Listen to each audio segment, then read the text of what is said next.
ఉషోదయం ప్రేమించు కాపరి ఉషా కిరణాలు ఉదయకాలపు వాక్య ధ్యానమునకు మిమ్మల్ని ఆహ్వానిస్తున్నాం. ప్రార్థన. మమ్మల్ని మిక్కిలిగా ప్రేమిస్తున్న పరలోకపు తండ్రి, ఈ ఉదయకాల సమయానికై స్తోత్రములు చెల్లించుకుంటున్నాం. మమ్మల్ని ప్రేమించి ఈ దినమును అనుగ్రహించిన నీ కృప కొరకు వందనాలు.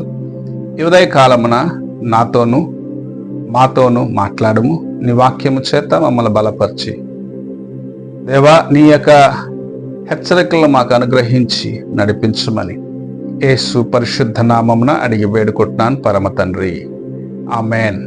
Praise the lord. ఈ ఉదయ కాలమున పరిశుద్ధ గ్రంథం నుండి ఆమోసు గ్రంథము 3వ అధ్యాయము 3వ వచనమును చదువుకుందాం. సమ్మతింపకుండా ఇద్దరు కూడా నడతురా, ఎర దొరకక సింహము అడవిలో గర్జించున్నా. సమ్మతించకుండా ఇద్దరు కలిసి నడవగలరా అనే ప్రశ్నను యెహోవా తన సేవకుని ద్వారాగా తన ప్రజలైన ఇశ్రాయేలు ముందు ఉంచడం చూడగలము. సమాధానము లేకుండా, ఒకరితో ఒకరు సమ్మతించకుండా ఎవరు కలిసి ముందుకు వెళ్ళరు. ఒక కార్యము చేయాలని నీవు ఆలోచిస్తున్నావంటే నీ కుటుంబంలో నలుగురితో కూర్చొని మాట్లాడతావు. అందరి యొక్క అభిప్రాయాలు తెలుసుకుంటావు. అందరూ వారి యొక్క అభిప్రాయాలు చెప్పిన తర్వాత వాటన్నిటిలో నుండి నీకు అనుకూలమైన వాటిని వారికి ముందుంచి ఇలా చేస్తే బాగుంటుంది కదా అని వారి దగ్గర నుండి కూడా సమాధానము పొందుకున్న తర్వాతనే ఒక పనిని చేసేదానికి నీవు పూనుకుంటావు. అది వివాహ కార్యం అవ్వచ్చు, ఇంకా ఏ విషయమైనా అవ్వచ్చు. ఇంట్లో ఇలా కూర్చొని సమ్మతించిన తర్వాతనే ఒక పనిని ముందుకు తీసుకొని వెళ్తారు. అలాగనే ఒక వ్యక్తి దేవునితో నడవాలి అంటే అతడు దేవునితో సమాధాన పడిన వ్యక్తిగా ఉండాలని మనం గ్రహించుకోవాలి. పరిశుద్ధ గ్రంథంలో ఒక వ్యక్తితో మాత్రము ఇలాంటి ఒక అనుభవాన్ని మనం చూడగలము. ఆదికాండము 5వ అధ్యాయము 23వ వచనం నుంచి మనం చదివినట్లయితే హనోకును గురించి చూస్తూ ఉంటాం. హనోకు దేవునితో నడిచాడు అని సాక్ష్యము పొందినాడు అని చెప్పబడుచూ ఉన్నది. దేవునితో నడిచినాడు, దేవునితో కలిసి నడిచినాడు అన్న ఒక సాక్ష్యమును ఇక్కడ పరిశుద్ధ గ్రంథంలో మనం చూస్తూ ఉన్నాం. అతని మనస్సు దేవునికి చాలా సమీపముగా ఉన్నది. దేవుని యొక్క హృదయము దేవుని యొక్క కార్యములను ఎరిగి అతడు దేవునితో నడిచిన వాడిగా ఉన్నాడు అని మనము గ్రహించుకోగలము. అలాగనే దావీదును గురించి చెప్పబడినప్పుడు నా హృదయానుసారమైన వాడు అని చెప్పబడుచున్నది. అనగా దేవుని యొక్క హృదయమును ఎరిగి ప్రతి కార్యమును చేసిన ఒక వ్యక్తిగా ఉన్నాడు. ఈ ఉదయకాలంలో అలాంటి ఒక వ్యక్తిగా నీవు నేను ఉండాలని ప్రభు ఆశిస్తూ ఉన్నాడు.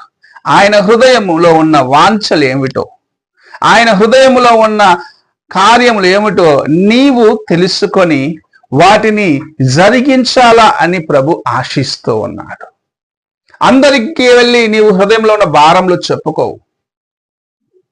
నీకు ఒక కష్టం ఉందంటే నీవు ఎవరి దగ్గర పంచుకుంటావు అని మనము చూసినట్లయితే చాలా సన్నిహితులుగా ఉంటారు. అనేక సార్లు కుటుంబ సభ్యుల కన్నా స్నేహితులు నీకు దగ్గరగా నీ హృదయానుసారమైన స్నేహితులు ఉంటే వారి దగ్గరకు వెళ్ళి నా ప్రాణ స్నేహితుడు నా యొక్క కష్టము చెప్పినప్పుడు అర్థం చేసుకుంటాడు అని అతని దగ్గరికి వెళ్ళి కుటుంబంలో ఉన్న కష్టము అయినను సరే, ఇంకా ఏ ఇబ్బంది అయినను సరే దాని గురించి మాట్లాడుకొని ఆ మాట్లాడిన తర్వాత ఇప్పుడు నాకు కొంచెం నెమ్మదిగా ఉందంటూ అనేక సార్లు నువ్వు చెప్తూ ఉంటావు.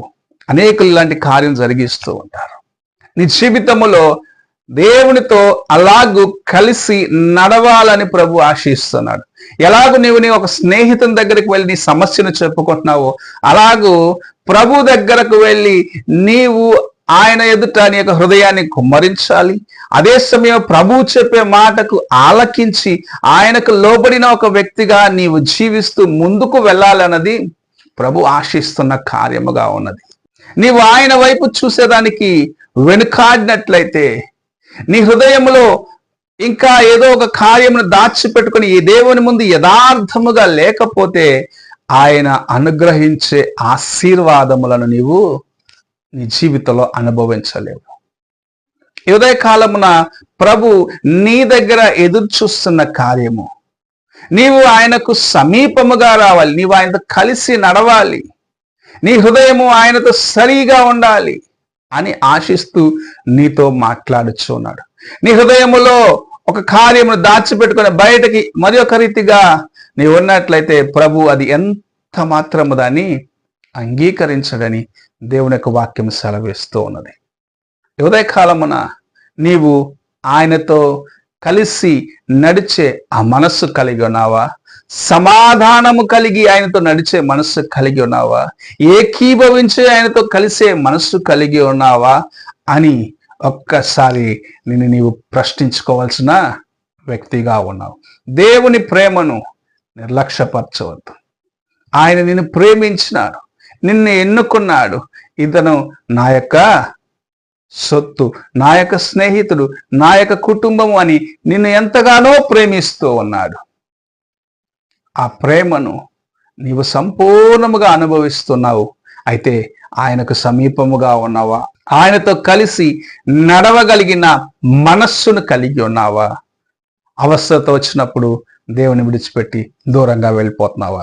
నిన్ను నీవు ప్రశ్నించుకో. ప్రార్థన చేసుకుందాం. మమ్మల్ని మికిలిగా ప్రేమిస్తున్న పరలోకపు తండ్రి, ఈ ప్రాతకాలంన మీరు అనుగ్రహించిన గొప్ప కార్యము కొరకు వందనాలు చెల్లించుకున్నాం. అవును తండ్రి, సమ్మతించకుండా ఇద్దరు కలిసి నడవలేరు నాయన.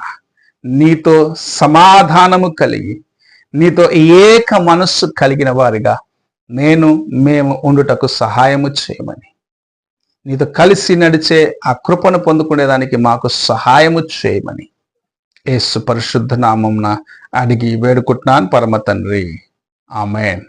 తండ్రి అయిన దేవుని ప్రేమ, కుమారుడైన క్రీస్తు కృప, ఆదరణకర్త అయిన పరిశుద్ధాత్మ యొక్క సహవాసము ఇప్పుడును ఎల్లప్పుడూ తోడయుండి సదాకాలము నడిపించును గాక. ఆమేన్.